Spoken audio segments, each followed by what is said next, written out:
NASA did wrong and talked with one of the commission members today, Tuesday, June 10th, 1986. From NBC News, this is Today with Bryant Gumbel and Jane Pauley. And hello, everyone. Bryant is still in Hawaii at the NBC Affiliates Convention. John Palmer continues here at the Anchor. Influences the way we perceive the movie capital and the way it perceives itself. And today, music reporter Rona Elliott has an unusual profile of an unusual musician, British rocker. Of a murder that went unsolved for almost 60 years. To many young Americans, the name Roy Rogers means a fast food chain, but others of us remember Roy as the king of the cowboys who, along with his queen, Dale Evans, cranked out enough westerns to fill a movie library. And now Roy Rogers and Dale Evans and that library are back on television, and as we'll see in just a few minutes, it's played out on the front pages. It appeared to have police baffled. It had sex, drugs, money, homosexuality, blackmail, glamour, and a lot of famous names. Well, now 64 years after the fact, a new book called A Cast of Killers by Sidney Kirkpatrick names the murderer of film director Desmond Taylor. Now, Taylor was one of the leading directors in 1922 when he was found shot in the back in his plush Hollywood bungalow. When police arrived, they found people from Paramount Studios already there, and a lot of clues. But the killer was never brought to justice. The scandal surrounding Taylor's murder ended the careers of comedy star Mabel Normand and of actress Mary Miles Minter. Minter was the leading ingenue of the day, appeared with Taylor in front of the camera, was said to be madly in love with him behind it. In 1967, director King Vidor, who had been a Taylor contemporary, solved the murder. But it wasn't until Sidney Kirkpatrick started going through Vidor's papers that anyone would say publicly, who done it? So who cares after all these years, 64 years, a Hollywood scandal? Who cares?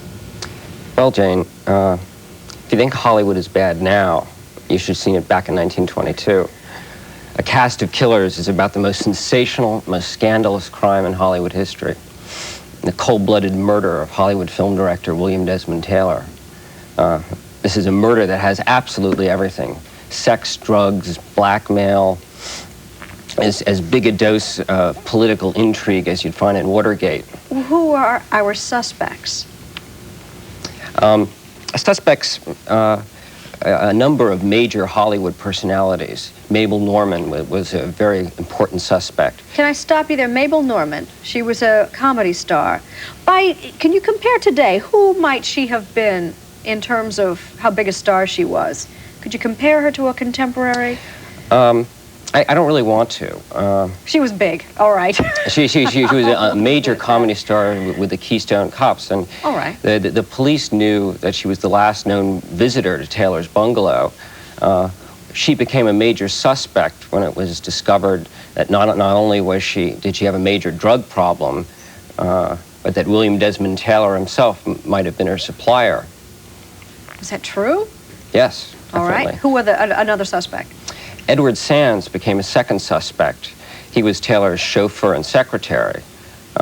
He became a suspect when it was believed that he was blackmailing the director for sexual encounters that the director had been having. Was he? There's a lot of evidence to support that. Who was another suspect? Mary Miles Minter, another huge silent film star, sort of Paramount's replacement for Mary Pickford, became a third suspect when her nightie was found in Taylor's bungalow. She claimed not to have visited the director for at least a month before the murder, and on the director's jacket, the jacket he died in, 2 of her hairs were found on the jacket. Aha. Were they planted there? A lot of people believed they were. I believe they weren't. Her mother became sort of the final and most important suspect. She had a pistol identical to the one believed to have been used in the Taylor murder, and she was known to have threatened other film directors who had been playing around with her then underage daughter. She was our murderer. Well, a lot of people believe that. The great part about A Cast of Killers is that it's really an unsolved murder. Right now, to this very day, the LAPD records are still open on this case. In A Cast of Killers, I named the killer for the very first time. I discovered that King Vidor, great Hollywood director, man who brought us The Fountainhead, Duel in the Sun, War and Peace, had launched his own secret private investigation. He not only discovered who killed William Desmond Taylor, but discovered how it was pulled off and how the killer evaded capture, virtually right until this day. I'm not going to tell the whole story because part of the fascination of the book is your investigation into the results of his. Once he found the answer, he hid it. Well, read the book. We'll be back after a station break.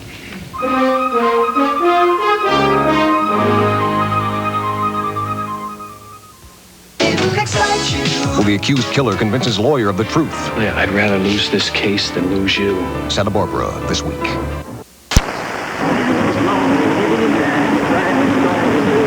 The ceiling was higher.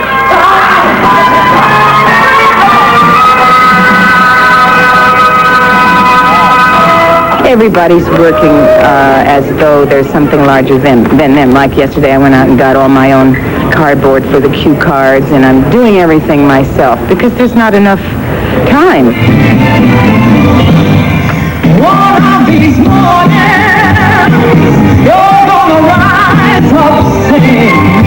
Well, it's a thrill for so many reasons, having grandparents who have now passed on, but who came through Ellis Island at the turn of the century. Otherwise, I'd be living near Chernobyl right now.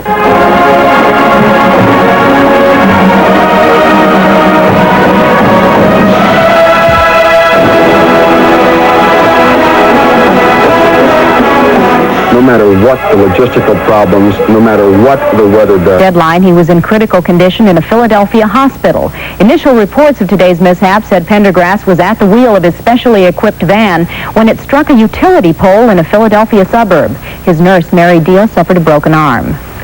A writer was working on a book about King Vidor, the legendary Hollywood director, when he came across research Vidor had done on the death of silent movie director William Desmond Taylor. As a result, the writer switched books, dropping King Vidor and taking up the Taylor story. Dick Shoemaker reports. The murder made headlines in 1922. Famous Hollywood director William Desmond Taylor shot to death. A crime unsolved, that is, apparently, until today. It's got everything in it: sex, drugs, blackmail, as much studio intrigue as you'd find in Watergate. Kirkpatrick's new book, A Cast of Killers, claims to uncover the murderer. Was it Taylor's friend, film star Mabel Normand, a woman the director supposedly helped turn into a drug addict? Or was it blonde starlet Mary Miles Minter, whose silk nightgown was found in his bedroom? Or was it Taylor's chauffeur and secretary, who was rumored to be blackmailing his boss? And what about Taylor, who was head of Paramount Studios on the West Coast? Was he really the hard-cold, sophisticated lech he had appeared to be? The reality of the case is that he was a very warm, very loving, very talented director who just happened to be gay. That fact, according to Kirkpatrick, caused studio executives at Paramount to cover up the crime by going to Taylor's bungalow immediately after the murder and planting false clues. I don't think the studio was up to cover up a murder. The studio was trying to cover up the dark side of Taylor's life. It seemed what Hollywood executives didn't want in 1922 was another scandal, considering that comedian Fatty Arbuckle was standing trial for manslaughter in the death of a young actress. And it was also discovered screen idol Wallace Reed suffered from drug addiction. So who killed William Desmond Taylor? Kirkpatrick's research indicates it was not starlet Mary Miles Minter, but her mother, Charlotte Shelby, who thought the famous director was leading her daughter astray. Here's a woman that threatened 3 other film directors, especially one that had raped her daughter. A woman who was blackmailing a major director at the time.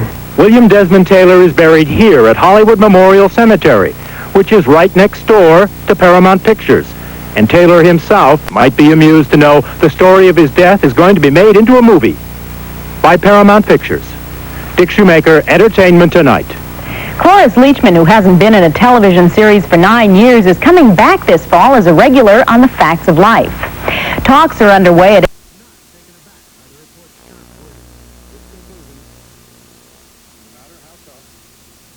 How pointed, how questioning they may be, are not unexpected and certainly not entirely undeserved. Those conclusions, first, that the accident was caused by the failure of the seal in the booster rocket joint, because the joint was badly designed. When the movie capital was a boom town and thousands headed west, hoping to make it big in pictures. Our story tonight starts in that era. It's a tale told by Sidney Kirkpatrick in his new book, A Cast of Killers. A tale about a murder that was never solved, about a scandal that changed the movie business for decades. It's a twisted tale, and like all good mysteries, a little hard to follow. But it's a true story, so come with me as I take you back when more than movies were shot in Hollywood. Yo, Mabel.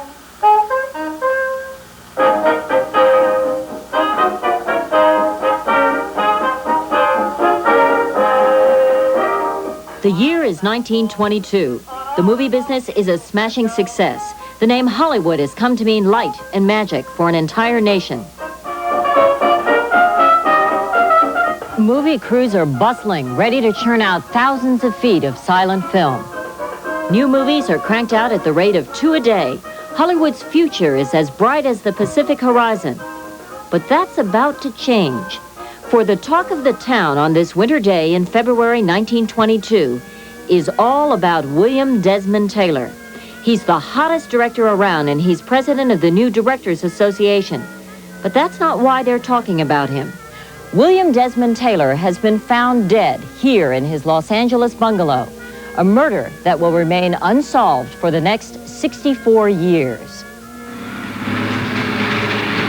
The director's bungalow was torn down in the mid-60s. People now park and shop on the site where Taylor's body was found. His death and the effect it had on the movie community are all but forgotten. The people involved, long gone and buried. Well, all but one. I was quite an investigator. I was very healthy, and I was not a damn fool either. William Cahill is 100 years old. That's a long time ago, but I remember it just like yesterday. What did you find when you first arrived at the murder scene? Well, I found several people that didn't belong there. The reporters were piling in there, so I fired everybody out, and I kept everything clear. Hollywood scandals were rapidly becoming a public passion in those days. There was fierce competition for the story. The morning after the murder, the photographers had all arrived too late and had missed the body, so one editor just penciled it in. This is how the newspapers described the murder for their readers. Inside, the scene was bizarre. While Taylor's body was lying face up in the study, his butler was calmly washing dishes. A Paramount executive was burning papers in a fireplace, and there were reports that a silent screen star was rifling through his desk drawers. All of a sudden, a mysterious man who claimed to be a doctor came in, examined the body, and declared that Taylor had died of a stomach hemorrhage. The butler quickly said, "Oh yes, I just bought him a bottle of milk of magnesia yesterday." And the Paramount executive and the silent screen star reportedly chimed in, "Oh, Taylor always suffered from stomach trouble." All of a sudden, the doctor disappeared. Police knelt down, rolled over the body, and found a pool of blood and a neat little bullet hole right in his back. It was obvious they had a whodunit on their hands. And who had done it? Inquiring minds wanted to know. There was considerable speculation by the press. Much was being made of certain scandalous items that had been found in Taylor's bungalow. Now, I searched the rooms, and I found Mary Miles Minter's lingerie in the little drawer in the bedroom upstairs. Mary Miles Minter? Sweet virginal teenage star of the silent screen? What a juicy discovery. The papers reported that her nightgown and other items with the initials MMM had been found in the director's bedroom, along with love letters and pornographic pictures of his affairs with other stars. Was it a lover's quarrel? Mary Miles Minter quickly became a prime suspect, and so did her fiercely protective mother, Charlotte Shelby, who owned a .38 special just like the one that killed William Desmond Taylor. Or was it his chauffeur, Edward Sands, who had robbed Taylor the year before and was suspected of blackmailing Taylor with information about his sexual escapades with starlets? Or was it the silent screen star reportedly at Taylor's bungalow that morning, rifling through Taylor's desk drawers? That was Mabel Norman.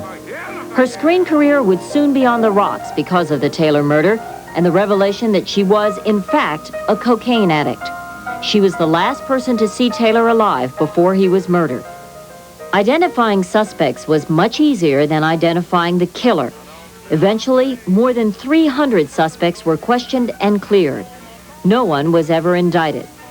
Over the years, reporters moved on to other murders. The scandal faded. The Taylor murder was forgotten by all but a few. Enter a movie director named King. Yes, King Vidor, a new character in our story. He started in pictures about the same time as William Desmond Taylor, but went on to direct such epics as Duel in the Sun and Henry Fonda and Audrey Hepburn in War and Peace. In 1967, Vidor decided to make a movie about the unsolved Taylor murder. In researching the case, he turned detective and actually solved the murder. But the answers shocked Vidor. With so many participants still alive, he abandoned the project, buried the evidence, and took the secret to his grave. Enter Sidney Kirkpatrick, author and documentary filmmaker who 3 years ago started out writing a biography of King Vidor, but he ended up writing something entirely different. What he discovered was that King Vidor saved everything: laundry receipts, theater stubs, Valentine cards, everything. Except one thing was missing: the year 1967. Sidney, how did you find it? Oh, Connie, it was incredible. We launched a 3-month hunt through King Vidor's homes, crawling in attics, pulling up floorboards, and eventually under the hot water heater in his Beverly Hills guest house, I found a locked steel trunk. And you pried it open, and what did you find? Well, inside I found out who killed William Desmond Taylor. Am I blue? Kirkpatrick was amazed at how thorough Vidor's investigation had been. What the director claimed to have found was a story often completely at odds with that in the newspapers. At the time of the murder, reporters had persisted in tying the chauffeur, Edward Sands, and the silent screen star, Mabel Norman, to the murder. But Vidor's investigation found that the police had never seriously considered either one as suspects. Police had been suspicious of a certain mother and daughter. Vidor found strong evidence pointing the finger at Mary Miles Minter and her mother, Charlotte. Mary loved Taylor desperately. She had pursued him to the point of embarrassment. Mary would approach Taylor and beg for his love. There was one particularly sad scene in the police records where Mary disrobed and actually begged for Taylor's love and could not understand why Taylor wasn't giving it to her. But Vidor found out why he seemed so reluctant to make love to the young actress. For years, Vidor had heard rumors about Taylor's secret sex life, rumors that were confirmed during a visit with a man who had been a close friend of Taylor's. When King had gone to visit George Hopkins, he'd gone with one thing, with one specific question in mind. Was William Desmond Taylor homosexual or not? And if so, how do you know? Well, George knew, and George knew from firsthand experience. Did you know that now, years later, there's strong belief that William Desmond Taylor was homosexual? Is that a fact? I never knew that. I never knew that. I never heard that before. Why is it I never heard that in all these years? Why hadn't Cahill and the rest of the country heard about this revelation before? Vidor discovered a shocker. The people from Paramount at Taylor's bungalow the morning the body was found hadn't been removing evidence, they had been planting evidence. Love letters and the lingerie Detective Cahill had discovered. All they were trying to do was to cover up the details of Taylor's dark side, his homosexuality. And the easiest way to do that was to plant lingerie, was to plant photographs. And, the sad part about it was that, someone had to pay the price. Planting scandalous evidence had been a clever idea. Vidor realized that Paramount executives in one move had managed to preserve the macho image of their star director, and at the same time, they had also managed to ruin the career of Mary Miles Minter, someone they wanted to unload anyway. The studio had decided Mary was making too much money for too little return at the box office. Although she was young and quite beautiful, she suffered one major drawback. She couldn't act for beans. You'll get a pain and blue in your tum-tum. In 1919, she had signed a contract with Paramount, $1.3 million, a record at the time. A clause in the contract funneled all her wages to Charlotte. Studio executives had found the mother to be a real pain. She'd often been heard threatening to kill anyone who got close to Mary Miles Minter. Even Taylor had been threatened by Charlotte. Detective Cahill happened to visit with the director before he was murdered. One day when I went in, they said, I don't know what I'm going to do with that woman. He says, I'm having great trouble with her, with Mary Miles Minter's mother. Charlotte coveted Mary's millions so that she could afford the lifestyle to which she had become accustomed. She enjoyed living in this opulent mansion, still standing here in Los Angeles. And it was here, on a hot summer night, about a year and a half before the murder, that a significant and memorable event occurred. An event that shows us just how loving mother and daughter really were. Charlotte would become abusive towards Mary if she showed the slightest interest in men. Charlotte had a violent argument with Mary, accusing her of sleeping with William Desmond Taylor. Mary grabbed her mother's pistol and ran up the stairs screaming. Once she locked herself in her mother's bedroom, she discovered the gun had a safety latch on it. She had no idea how to work it. She fiddled with it. Suddenly, 3 times in the ceiling, the floor, and in the door jamb, her suicide attempt had failed. From then on, the relationship between Mary and her mother became increasingly strained. As Mary Miles Minter's career was going down the tubes, Taylor's directing career was rocketing, one box office success after another. Mary, apparently unaware of Taylor's secret sex life, clung to the hope that he would marry her, thus rescuing her from the iron claw of Mother Charlotte.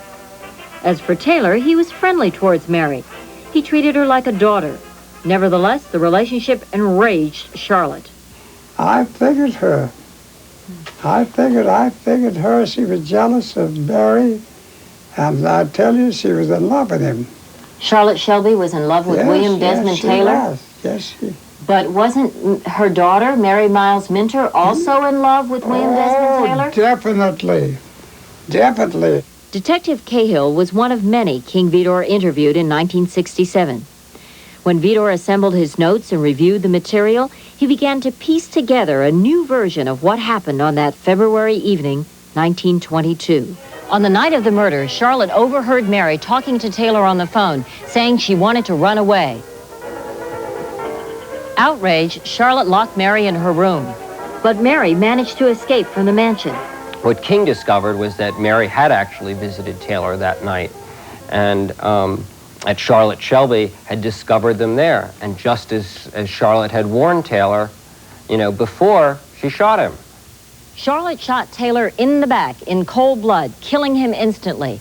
That's how King Vidor's notes describe the murder. But investigator Bill Cahill thinks Taylor's last gasp may also have been his last grasp. Charlotte Shelby must have had her arm around William Desmond Taylor. Yeah, I'd say it's because it was in, you take, when the coat is off, when he raises the coat up, the bullet hole is way down here, you see? Whoever got killed him had his arms around him. So if Cahill is right, the newspaper touch-up artist was wrong. Charlotte Shelby shot Taylor while giving him a goodbye kiss. Some mother she was. Through the years, Hollywood gossip had often suggested what Vidor seems to have proved. Mary Miles Minter's mother killed the director in a burst of jealous rage. So why didn't the detectives working on the case reach the same conclusion? One DA after another pulled the detectives off the case. The murder could have been solved in 1922 if the police had been allowed to do their job. The truth was, they weren't. Why weren't they?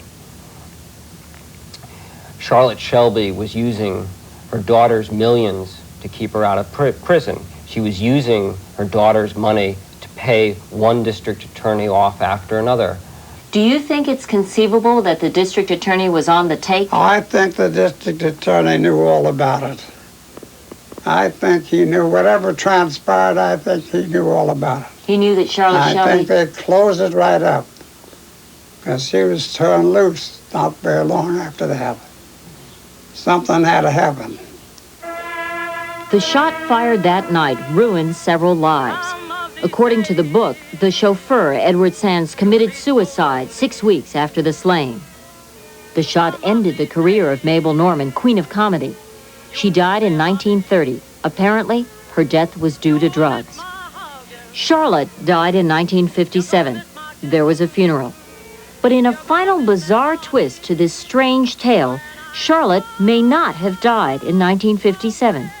She may have lived on, a captive of her daughter, all in an effort to avoid death row. At the time Charlotte was supposed to have died, she and daughter Mary had been living here in Santa Monica. George Noonan was a close friend of the family. I came across a letter that was written in 1960 to Mary's mother, and it had to do with a doctor taking care of her. And the doctor said that, why didn't she just quit the charade, so to speak, and just, let everyone know that she was alive and that she was being attended to by a doctor and whatever. And author Sidney Kirkpatrick talked to several people who reported seeing Charlotte alive after she was supposedly dead. Charlotte Shelby was living in a small upstairs room, sitting in a rocking chair day and night watching television and chain-smoking Lucky Strike cigarettes. If you go in the room right now, it still reeks and still smells of Lucky Strike cigarettes. I'll tell you that. The Minter house is empty now. Mary died 2 years ago, alone. In the end, the petite star had become horribly obese. But those who knew Mary say her life really ended the day William Desmond Taylor was killed, the day she lost any hope of ever escaping from Charlotte's web. On his final visit with Mary, as King Vidor got up to leave, Mary, close to tears, blurted out these words: "My mother killed everything I ever loved." It is about one of the most scandalous murders in Hollywood, that of film director William Desmond Taylor, and it was solved 65 years, actually it was solved in 1967, but we hear about it 65 years later because Sidney Kirkpatrick, who was going to be the biographer for one of the great film directors, King Vidor, then instead told King Vidor's story as to his investigation, because he solved the crime. Exactly. You just happened to find the locked up box where all the evidence was. It was an extraordinary opportunity for me. I had been hired to write the biography of King Vidor, a man who brought us the Fountainhead, Duel in the Sun, Stella Dallas, War and Peace. A man I greatly admired. And you were I wished to write the footstep. You were going to do his biography. You find this locked up box. You look in the box, and then all of a sudden is all this material on the 1922 murder of his friend, William Desmond Taylor, huh? An entirely new story, came up here. I had stumbled on the solution to Hollywood's greatest, murder mystery. And had remained a question mark since 1922. Precisely. The result was, of course, a cast of killers, the story of King Vidor solving his friend's murder, the murder of a fellow film director. In which there are the great actresses of the day involved, a cover-up by a major film studio, and all the ingredients of an unbelievable, scandalous cover-up. The film producers, audiences have been interested in the William Desmond Taylor murder for years and years and years. The one element everyone was missing was, who is the killer, the punchline, and King Vidor had found that, and before his death, he had hidden that away. All right, that's one of the great murders in Hollywood now solved. Dominic Dunne, terrific writer. We read him in Vanity Fair. Not too many people know this, but has produced some great movies like Panic in Needle Park. He is also a man who has brought forth last year and this year in paperback, again on the bestseller list, first in hardback, now in paperback, The Two Mrs. Grenvilles. It is about, although I guess Dominic Dunne might deny this, Many people say it's about the great Woodward murder of 1955. Nice to have you with us, Nick. Maury, I'm delighted to be here. All right. What is it about either the famous or the rich that so fascinates us as a reading public or a viewing public? Well, when I finished my last book before this one, my editor said to me, you know, Dominic, you know all these people, you know all the thing, you go all these places. He said, you know, there's nothing that titillates the public more than the rich and the famous in a criminal circumstance. And it is true. And it is true. And he asked me about several cases, and, you know, if I wanted to write about it. And I remembered the case of the Woodwards back in 1955. Now, my book is a novel. I know that. You're quick to say that it's a novel, but everyone reads the Woodward murder into it. Yeah. Now, if we want to make that comparison, let us go ahead. I know you will stand by it as a novel. It is a novel, but it is certainly based on that case. Yeah. I mean, Sidney's book is nonfiction and mine is fiction. I have taken liberties. Right. In the bare bones. But everyone involved, or everyone in that circle, in that very upper crust circle of the Upper East Side of Manhattan and the North Shore of Long Island, they are looking for their names, even though they may be changed in the two Mrs. Grenvilles. That is very true. And you know those people, and I want to know, what was their reaction, for instance? Well, I'll tell you, it was really interesting, because on the night of the actual shooting, the couple in question had been to a dinner on Long Island in honor of the Duchess of Windsor. They moved in very highfalutin circles. And I used that whole scene in my book. And I got through the police files the guest list of the 58 people who were there that night at that dinner 30 years ago. And I went through it. A lot of them are dead, but some of them are alive. And of the ones who are alive, I actually knew 3 of them.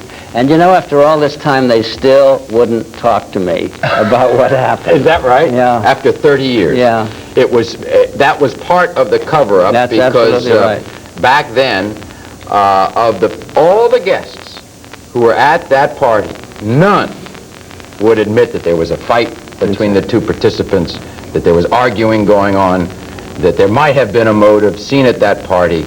And they all, when they came down to the interviews with the police department, said, oh no, they were just so well suited for each other. They were just the perfect couple. An ideally suited couple. I opened up in the police file, I saw the statements that these 58 people gave, and over 30 of them described this couple as an ideally suited couple. Now, those are not words that just fly to your, to the front of your mind. So if that many people said it, obviously somebody told them what to say. There's a parallel here. Both books both murders deal with huge cover-ups. I mean, is that what really makes it thrilling in terms of writing about a murder? Is the cover-up involved? Well, it certainly adds a wonderful, new element to it. But what made the Taylor murder so sensational, so shocking, was the incredible bizarreness, the sickness which ran throughout this whole case. Here we have... Set the scene yes. when he's found in 1922 on the floor of his home. All right. Well, Los Angeles Police Department certainly didn't know what they were getting into. A telephone call came in saying that film director Taylor had died. Now, everyone knew in 1922 who Taylor was. He was president of the Directors Association of America. He was a man whom Paramount Studios had built a whole wing on their studio just to accommodate he and his stable of starlets. 2 officers were dispatched to his plush bungalow, and indeed, William Desmond Taylor was dead. He was laid out perfectly on the floor, absolutely perfectly. He had a 3-piece suit, his tie straightened, hair combed, a little smile on his face. The only bizarre element was the fact that there were upwards to 11 different people ransacking the bungalow when police arrived. Either taking things out or putting things in, one of the Well, there was a huge debate. 2 Paramount studio officials were said to be kneeling by the fireplace, burning papers. Mabel Normand, a huge film comedian, started with the Keystone Cops, desperately searching for her love letters.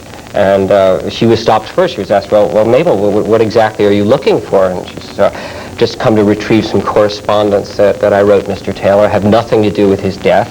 And if you let me run upstairs, I'll show you precisely where he kept them. And the police went upstairs, and The love letters weren't found that morning, but what was said to be found was incredible. Hundreds of pairs of frilly pink panties, initialed with names and a all date. making this very salacious. Pornographic photos, a set of 12 keys that fit no locks police were ever able to find. And downstairs, a doctor, or a man who introduces himself as a doctor sent from the coroner's office, makes a preliminary look at the body, an examination, and immediately declares that he's died of a stomach hemorrhage. Right. When in reality he'd been shot in the back. There's a bullet hole in the back of his, head, I guess it was. Well, directly in his back. In his back. Yeah. Then it goes on to a cover-up. The DA apparently is paid off. The detectives on the case are all of a sudden suddenly pulled off the case, and that's the end of it. Right, and the one truth which sort of goes throughout the whole book is the fact that Hollywood really protects its own. It has done that in the 1920s and is probably still doing so today. And the Woodward case, Nick, all of a sudden no one talks about it. All of a sudden no one talks. Of course, I call it the Grenville case. Yes. But what happened was that she was a showgirl, an outsider, a gold digger, who married into this very swell family, the only son. And the husband's family loathed her. The shooting took place. She said, I thought he was a prowler. Now, the fact is, he was naked at the time. He was 10 feet away from her at the time. She said, I thought he was a prowler.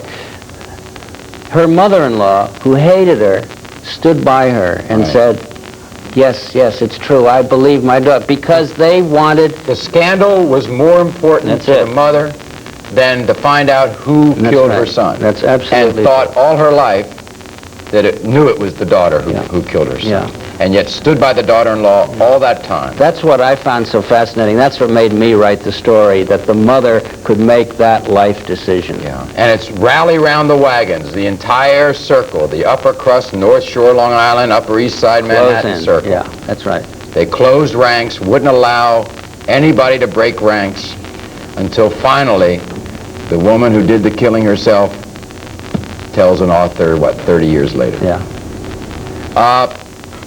And then really, the same is true in A Cast of Killers. Had Sidney Kirkpatrick set out to solve this murder, it would have been right up against a stone wall. No question about that. It took a great film director to punch that little hole in the dressing room wall to break through the veneer, the wall. What's fascinating about Vidor, when he finds out, solves the murder, has it all, does it, decides not to reveal it, not going to make a movie that probably could bring him back to prominence in movie directing, locks it in a strong box, and you, the biographer, finds it, when do you find it, 2 years after? 1983. Yeah, and he never told you about it. No, well, he told very few people, and for very good reason. What he found was so sensational. It would have compromised not only parts of his own career, but those closest to him. Some great stars. Yeah. I thank you so much. Nick Dunn, who, by the way, you can read his profile of Imelda Marcos in this issue of Vanity Fair, which is out as usual. Nick gets to where no one can, and that is into Honolulu to see Mrs. Marcos for some 5 hours. He's the author of this best-selling book now in paperback. All of us can have it. The Two Mrs. Grenvilles. And A Cast of Killers. Sidney Kirkpatrick. Fine reviews. It's on the bestseller list now. Thank you so much, both of you. We'll be back in a moment. We are going to go to those people touched most by murder and killing after this. Thank you, Mark.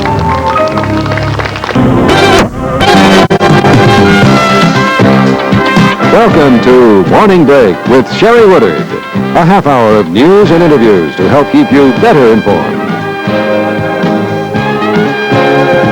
And a very good morning to all of you out there. I am glad you could join me on this Thursday, July the 17th, for a morning break.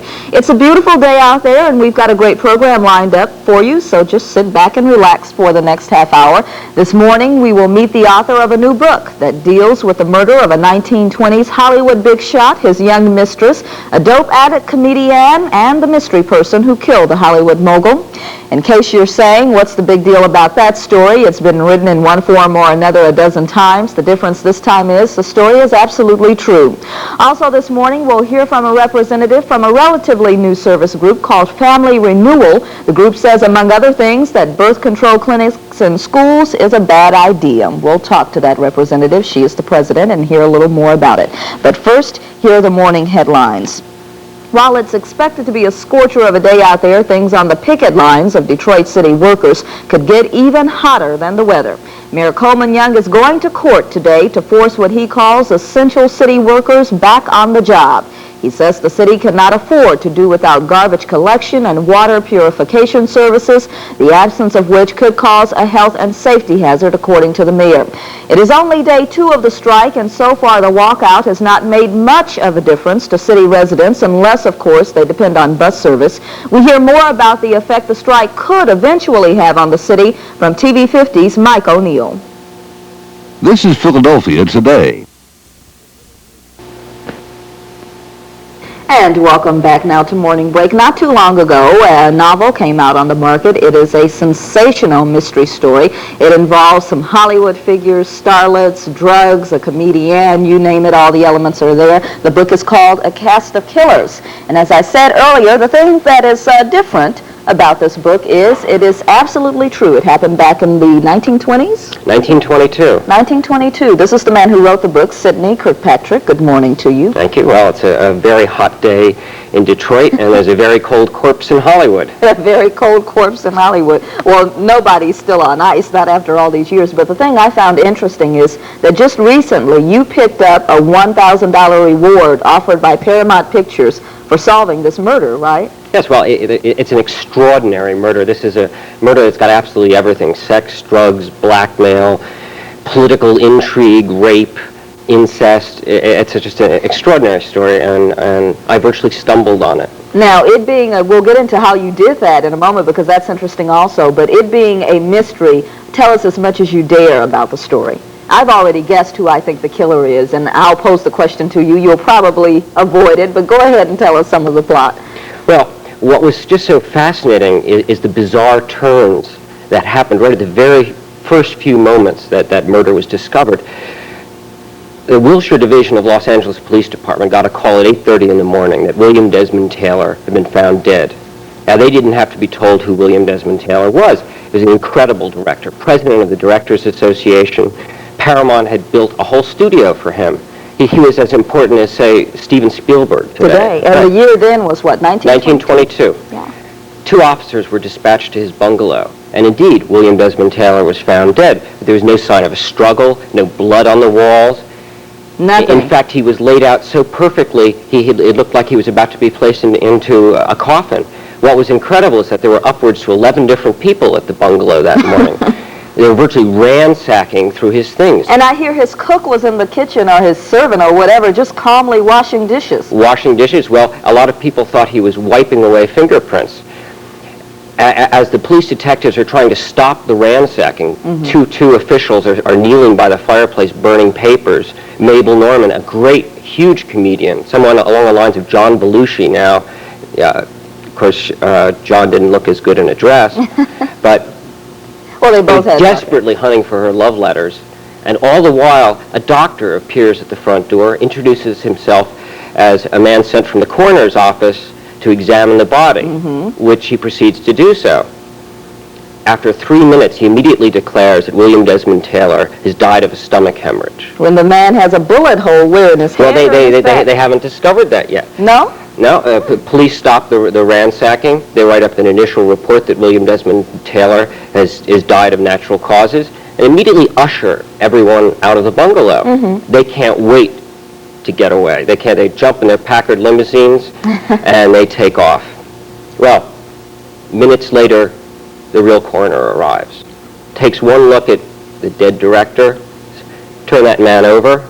There's a bullet hole in the middle of his back and a pool of blood underneath him. All of a sudden, all of the events that had occurred earlier that morning took on a different significance. Sure. They start opening the drawers, start looking through his belongings.